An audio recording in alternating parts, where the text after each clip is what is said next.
జూబ్లీహిల్స్ లో పోలింగ్ కొనసాగుతోంది. మధ్యాహ్నం 1 గంటల వరకు 31.94% పోలింగ్ నమోదైంది. మందకోడి పోలింగ్ తో జూబ్లీహిల్స్ అభ్యర్థుల్లో గుబులు మొదలైంది. ఓటర్లంతా బూత్లకు తరలివచ్చి ఓటు వేయాలని అభ్యర్థులు విజ్ఞప్తి చేస్తున్నారు. జూబ్లీహిల్స్ 6 డివిజన్లలోని బస్తీల్లో పోలింగ్ కేంద్రాలకు ఓటర్లు క్యూలో ఉన్నారు. బస్తీలు మినహా మిగతా కాలనీల్లోని ఓటర్లలో ఉత్సాహం కనిపించడం లేదు. ఓటర్లను తరలించేందుకు 3 పార్టీల అభ్యర్థులు పాటలు పడుతున్నారు. బస్తీ వాసులు ఓటేస్తున్నారు. కానీ పెద్ద పెద్ద అపార్ట్మెంట్లు, క్లాస్ ఏరియాల్లో ఓటేసేందుకు ఎవరూ రావడం లేదు. వృద్ధులు ఓటేస్తున్నారు, కానీ యువత రావడం లేదు. వీల్ చైర్లో వచ్చి దివ్యాంగులు సైతం ఓటేస్తున్నారు. కాళ్ళు చేతులు చక్కగా ఉన్నోళ్లు ఓటేయాలంటే బద్దకిస్తున్నారు. ఇకనైనా బద్దకాన్ని వీడి బాధ్యతగా ప్రవర్తించండి.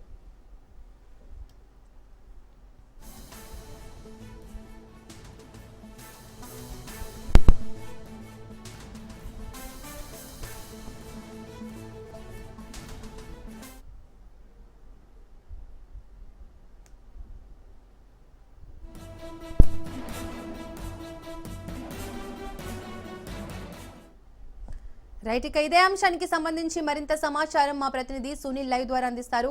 సునీల్, జూబ్లీహిల్స్ లో ఉప ఎన్నిక పోలింగ్ ఏ విధంగా కొనసాగుతోంది, అలాగే మందకోడిగానే కొనసాగుతోంది, ఆ డీటెయిల్స్ ఏంటి?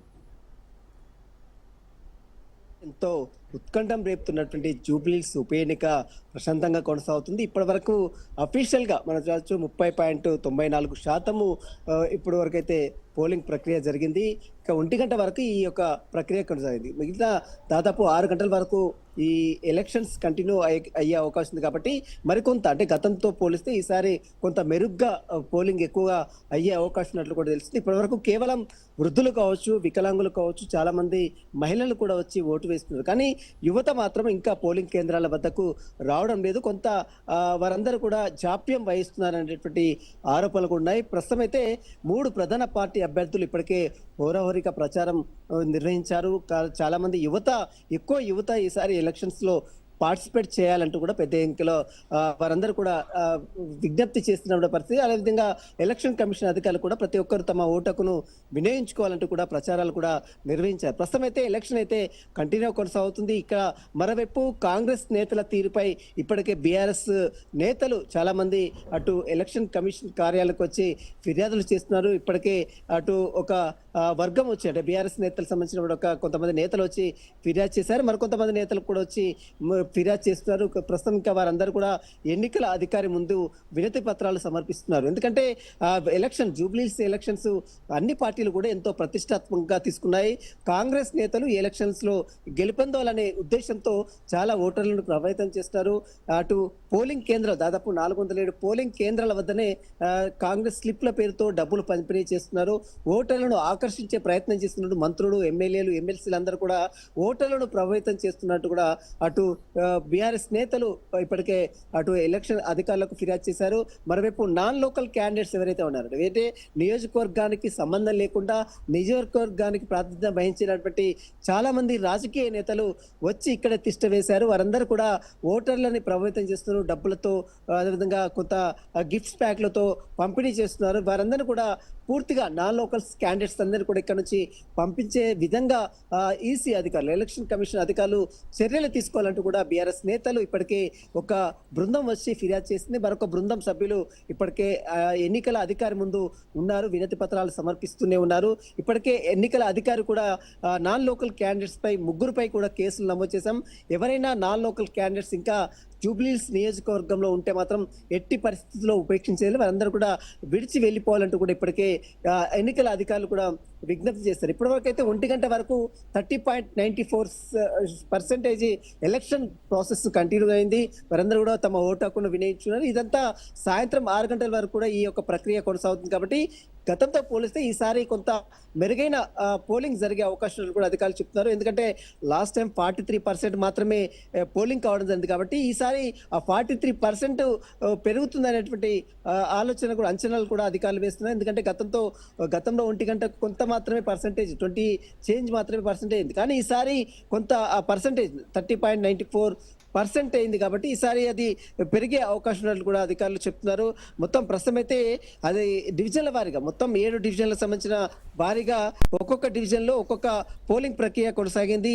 దాంట్లో ఎక్కువ పర్సెంటేజ్ అంటే ఇప్పటివరకైతే మనకు అఫీషియల్ గా 1 గంట ప్రాంతంలో 31.94% ఓట్లు నమోదైనట్లు కూడా రాష్ట్ర ఎన్నికల అధికారులు చెప్తున్నారు. ఈ ప్రక్రియ మరికొంత పెరిగే అవకాశం ఉందని కూడా చెప్తారు. 6 గంటల వరకు కూడా తమ ఓటు హక్కును నిర్భయంగా ప్రతి ఒక్కరు కూడా యువత ముఖ్యంగా తమ పోలింగ్ కేంద్రాలకు తరలి రావాలి. ఖచ్చితంగా ఓటు ద్వారానే తమ అభివృద్ధి అంటే తమ నియోజక అభివృద్ధి తీసుకోవాలంటే ఖచ్చితంగా ఓటు అనేది ఖచ్చితంగా ఒక ఆయుధం లాగా ఉపయోగించుకోవాలనే సూక్తి ప్రతి ఒక్కరు పాటించాలంటూ కూడా ఇప్పటికే అధికారులు కావచ్చు, మరోవైపు అభ్యర్థులు కూడా వారందరినీ కూడా విజ్ఞప్తి చేసిన పరిస్థితి కనబడుతుంది. ప్రస్తుతం అయితే 1 గంట ప్రాంతం వరకు అయితే 31.94% ఓటింగ్ ప్రక్రియ అయితే కంప్లీట్ కావడం జరిగింది. ఈ 31.94 1 గంట వరకు అయింది కాబట్టి ఈ ప్రక్రియ ఇంకా కొనసాగే అవకాశం ఉంది. గతంతో పోలిస్తే ఈసారి కొంత మెరుగ్గా గతంతో జూబ్లీస్ సాధారణ ఎన్నికల సమయంలో ఈ యొక్క ప్రక్రియ 1 గంట వరకు కేవలం 20 చేంజ్ మాత్రమే అయింది. కానీ ఈసారి 31.94% పోలింగ్ జరిగిందంటే ఈసారి కొంత ఎక్కువ అయ్యే అవకాశం కూడా అధికారులు చెప్తారు. ప్రస్తుతం అయితే ఎక్కడ ఎలాంటి అవాంఛనీయ సంఘటనలు జరగకుండా అటు పోలీసులు కావచ్చు, ఎలక్షన్ అధికారులు కావచ్చు, మున్సిపల్ శాఖ అధికారులు కూడా సమన్వయం చేసుకుంటూ ముందుకు వెళ్తున్నారు. ప్రతి చిన్న చిన్న చెదురుముదురు సంఘటనలు అటు బీఆర్ఎస్ నేతలకు, కాంగ్రెస్ నేతలకు పరస్పరం కొన్ని వివాదాలు జరిగినప్పుడు కూడా మేజర్ ఇన్సిడెంట్ ఏది జరగకుండా ప్రశాంతమైన వాతావరణంలో ఎలక్షన్లు అయితే కంటిన్యూ కొనసాగుతుంది. ఇప్పటికే 9 ప్లేసెస్ లో ఈవీఎంలు మొరాయించాయి. ఆ ఈవీఎంలు మొరాయించినటువంటి ప్లేసెస్ లో వెంటనే రీప్లేస్ చేశారు. వెంటనే ఆ టెక్నికల్ టీమ్ ని అక్కడ తీసుకొచ్చి మొత్తం కూడా సార్ట్ అవుట్ చేసిన పరిస్థితి మాత్రం కనబడుతుంది. ఎక్కడ కూడా ఎలాంటి ఇబ్బందులు తలెత్తకుండా అధికారులు ముందస్తుగానే హెల్పర్స్ కావచ్చు, హెల్ప్ డెస్క్ కావచ్చు, ప్రస్తుతం ప్రతి ఒక్క ఎలక్షన్ బూత్ వద్ద 144 సెక్షన్స్ ని కూడా అమలు చేశారు. డ్రోన్ కెమెరాలు ఎక్కడా లేని విధంగా, ఎన్నడూ లేని విధంగా ఈసారి డ్రోన్ కెమెరాల సహాయంతో ప్రత్యేక నిఘాని ఏర్పాటు చేశారు. ఇక కాంగ్రెస్ నేతల తీరుపై మాత్రం బీఆర్ఎస్ నేతలు వరుసగా ఫిర్యాదుల వెలువ కొనసాగుతూనే ఉంది. ఇప్పటికే ఒక బృందం వచ్చింది. కాంగ్రెస్ నేతలు, నాన్ లోకల్ క్యాండిడేట్స్ ఇంకా ఉన్నారు.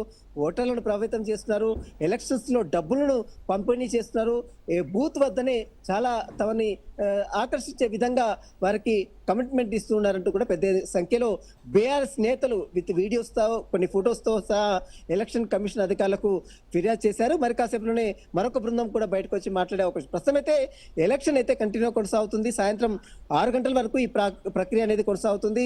ఇప్పటి వరకు అయితే కేవలం 1 గంట వరకు 31.94% మాత్రం ఓటింగ్ ప్రక్రియ కొనసాగింది. మరి ఈ ప్రక్రియ అనేది ఇంకా పర్సంటేజ్ అనేది ఇంకా కొంత మెరుగయ్యే అవకాశం కూడా కనబడుతుంది. ప్రస్తుతం అయితే ఎలక్షన్ అయితే కంటిన్యూ కొనసాగుతున్నాయి. 3 ప్రధాన పార్టీ అభ్యర్థులు అయితే దీన్ని ఒక ఛాలెంజ్ గా తీసుకున్నారు. అంటే ఈ యొక్క ఎలక్షన్ జూబ్లీహిల్స్ ఉప ఎన్నికలు అనేది రాబోయేటటువంటి స్థానిక సంస్థల ఎన్నికల మీద తీవ్ర ప్రభావం పడే అవకాశం ఉందని అన్ని పార్టీలు, అటు అధికార పక్షం కావచ్చు, ప్రతిపక్షం కావచ్చు, అటు ఇదే తరహాలో బీజేపీ కావచ్చు, అది ఇక్కడ 3 ప్రధాన పార్టీలు కూడా ఎంతగానో దీనిపై దృష్టి సారించాయి. ఎలాగైనా జూబ్లీహిల్స్ టికెట్ ని కైవసం చేసుకోవాలనేటువంటి నిర్ణయ దిశగా అటు 3 ప్రధాన పార్టీ అభ్యర్థులు అయితే హోరాహోరుగా ప్రచారం కొనసాగించాయి. అధికార పక్షం నేతలైతే ఏకంగా డబ్బులు ప్రలోభాలు పెడుతున్నారంటూ కూడా పెద్ద సంఖ్యలో వారిపై ఆరోపణలు వస్తున్నాయి, వారిపై ఫిర్యాదులు అయితే వెలువెత్తున్నాయి. ప్రస్తుతం అయితే ఓటింగ్ ప్రక్రియ అనేది ఇంకా కంటిన్యూ కొనసాగుతుంది. ఇక యువత మాత్రం ఇప్పటివైతే ఓట్లు వేయడానికి, తమ ఓటు హక్కును వినియోగించుకోవడానికి కొంత సుముఖత వ్యక్తం చేయడం లేదు, కొంత జాప్యం వహిస్తున్నారు అనేటువంటి ఆరోపణలు కూడా వినిపిస్తాయి. ఇప్పటికైనా యువత స్పందించి వారందరూ కూడా నిర్భయంగా తమ ఓటు హక్కును వినియోగించుకోవాలంటూ కూడా ఎన్నికల అధికారులు కావచ్చు, అభ్యర్థులు కూడా డిమాండ్ చేస్తున్నారు. అధికారులు ఎటువంటి చర్యలు తీసుకుంటున్నారు? పోలింగ్ శాతం పెంచుకోవడానికి అధికారులు ఎటువంటి చర్యలు తీసుకుంటున్నారు సునీల్? ప్రస్తుతం అయితే మనం చూడొచ్చు, గత కొంతకాలంగా జూబ్లీస్ ఉప ఎన్నికల నామినేషన్ దగ్గర నుంచి కూడా అధికారులు కావచ్చు, మరోవైపు అభ్యర్థులు కూడా ఒకటే డిమాండ్ చేస్తున్నారు. ఖచ్చితంగా ప్రతి ఒక్క ఓటరు, దాదాపు జూబ్లీస్ నియోజకవర్గంలో 4,01,000 ఓట్లు ఉన్నాయి కాబట్టి వారందరూ కూడా వచ్చి ఈ ఓటును నిర్భయంగా వినియోగించుకోవాలి. ఆ ఓటు హక్కు ద్వారానే తమ యొక్క ప్రాంతం అభివృద్ధి చెందాలంటే ఖచ్చితంగా ప్రతి ఒక్కరూ ఒక నాయకుడిని ఎంచుకునే సుదూరమైనటువంటి అవకాశం ఇది. కాబట్టి ప్రతి ఒక్క యువత, పెద్దలు, వృద్ధులు కావచ్చు, వికలాంగులు కావచ్చు, నిర్భయంగా తమ ఓటు హక్కును వినియోగించుకోవాలంటూ కూడా ప్రకటనలు చేశారు, మీడియాలో ప్రచారాలు ఇచ్చారు, ప్రభుత్వం కూడా ప్రచారం చేసింది, అధికారులు కూడా ప్రచారం చేశారు, అభ్యర్థులు కూడా విజ్ఞప్తులు చేసిన దృశ్యాలు కూడా మనం చూసాం. అయితే ఇప్పటి వరకు అయితే కేవలం 1 గంట వరకు మాత్రమే కేవలం 31.94% మాత్రమే పోలింగ్ ప్రక్రియ జరిగింది. ఈ శాతం ఇంకా 6 గంటల వరకు మెరుగయ్యే అవకాశం ఉంది. ఎవ్రీ 2 అవర్స్కి ఒకసారి ఎంత పర్సెంటేజ్ అయింది, డివిజన్లో దాదాపు 7 డివిజన్లో ఎక్కడెక్కడ ఏ డివిజన్లో ఎంత శాతం నమోదైంది అనేది ఎన్నికల ప్రధాన కార్యాలయం అప్డేట్ ఇస్తూనే ఉంది. కాబట్టి ఇప్పటివరకు అయితే కేవలం 1 గంట వరకు అయితే 31.94% అయింది. మరొక గంట తర్వాత మిగిలినటువంటి అప్డేట్స్ కూడా వచ్చే అవకాశం. ప్రస్తుతం అయితే ఎలక్షన్ అయితే కంటిన్యూ కొనసాగుతున్నాయి. మరోవైపు కాంగ్రెస్ నేతల తీరుని విమర్శిస్తూ బీఆర్ఎస్ నేతలు ఎలక్షన్ కార్యాలయాలకు వచ్చి ఫిర్యాదుల విలువ వస్తూనే ఉంది, ఫిర్యాదులు చేస్తూనే ఉన్నారు. ఎన్నికల అధికారులు కూడా అప్డేట్ అంటే ఎప్పటికప్పుడు సమీక్షిస్తూనే ఉన్నారు. అక్కడ ఉన్నటువంటి లోకల్ గా ఉన్నటువంటి అధికారులతో కావచ్చు, జిల్లా స్థాయి అక్కడ ఉన్నటువంటి ఆర్ఓలతో కావచ్చు, ఎప్పటికప్పుడు వారందరూ కూడా అప్డేట్ చేస్తూనే ఉన్నారు. ఓటర్లను ప్రభావితం చేస్తున్నారు కాంగ్రెస్ నేతలు అంటూ కూడా బీఆర్ఎస్ నేతలు పదే పదే చెప్తున్నారు. వీడియోలు, ఫొటోస్ కూడా సబ్మిట్ చేస్తున్నారు. ప్రస్తుతం చాలా మంది నేతలు మళ్ళీ మనం చూడొచ్చు, చాలా మంది ఎలక్షన్ కార్యాలయానికి వచ్చి ఫిర్యాదుల వెలువైతే ఎత్తున్నాయి. ఇప్పటివరకే ఒక టీం వచ్చింది, మనం చూడొచ్చు. బీల యాదవ్ వచ్చి ఇప్పటికే ఫిర్యాదు చేశారు. మరోవైపు దూదిబెట్ల బాలరాజు సంబంధించిన ఒక టీం వచ్చి ఇప్పటికే మరొకసారి ఫిర్యాదు చేస్తున్న దృశ్యాలు కూడా మనం రాజ్ న్యూస్ లో చూడొచ్చు. లీగల్ ప్రతినిధులు కూడా ఇక్కడ చేరుకున్నారు. దూదిబెట్ల బాలరాజు విధంగా చాలా మంది అధికారులు కూడా ఇక్కడ చేరుకున్నారు. ఎలక్షన్ కమిషన్ ఏ విధంగా ఫిర్యాదు చేశారు అంటే ఇక్కడ కాంగ్రెస్ సంబంధించిన ఎమ్మెల్యేలు, మంత్రులు అరాచకంగా అంటే వైలేషన్, మోడల్ కోడ్ ఆఫ్ కండక్ట్ను వైలేట్ చేస్తూ డబ్బులు పంచడమే కాకుండా కాన్స్టిట్యూషన్లో తిరుగుతున్నారు. అదేవిధంగా ఫసీయుద్దీన్ బీఆర్ఎస్ పార్టీకి సంబంధించిన నాయకులను అటాక్ చేస్తున్నాడు అనే దాని మీద కంప్లైంట్ ఇచ్చిన ఇమీడియట్గా ఫోన్ చేశారు. దాని మీద యాక్షన్ కూడా తీసుకుంటా అని చెప్పడం జరిగింది. సీఈఓ గారు ఇప్పుడే కాల్ చేశారు. వాళ్ళు కాల్ చేసి 4 ఎమ్మెల్యేల మీద, ఎమ్మెల్సీల మీద ఎఫ్ఐఆర్ కూడా నమోదు చేయడం జరిగింది. ఎవరెవరి మీద కంప్లైంట్ చేశారు? ఎవరెవరి మీద కంప్లైంట్ చేశారు? ఫసీయుద్దీన్ మీద, అదేవిధంగా కాంగ్రెస్ సంబంధించిన కొందరు వ్యక్తుల మీద. ఇది చూస్తున్నాం. ప్రస్తుతం అయితే చాలా మంది నేతలు, కాంగ్రెస్ నేతలు, బాబా ఫసద్ మాజీ ఈ బీఆర్ఎస్ నేత, ప్రస్తుతం అతను కాంగ్రెస్ లో ఉన్నారు. ప్రస్తుతం అతనిపై ఫిర్యాదు చేశారు. ఎందుకంటే ఓటర్లను భయభ్రాంతులకు గురి చేస్తున్నటువంటి బాబా ఫసదుద్దీన్పై చర్యలు తీసుకోవాలంటూ కూడా మనం చూస్తున్నాం. ఈ ఎలక్షన్ కమిషన్ అధికారులకు లీగల్ టీం, అటు బీఆర్ఎస్ లీగల్ టీం ఫిర్యాదు చేసింది to the complaint chief election commission of India, అదేవిధంగా chief electoral office and district electoral office, అదేవిధంగా డిస్ట్రిక్ట్ జనరల్ పోలీస్ అంటే డీజీపీకి, రిటర్నింగ్ ఆఫీసర్కి, ఎలక్షన్ కమిషనర్కి, లోకల్ కమిషనర్ పోలీస్ అంటే చాలా మంది 6 అధికారులకు కంప్లైంట్ చేశారు. అటు బాబా ఫసదుద్దీన్పై ఖచ్చితంగా చర్యలు తీసుకోవాలి, అతను ఓటర్లను ప్రభావితం చేస్తున్నారు, భయభ్రాంతులకు గురి చేస్తున్నారు.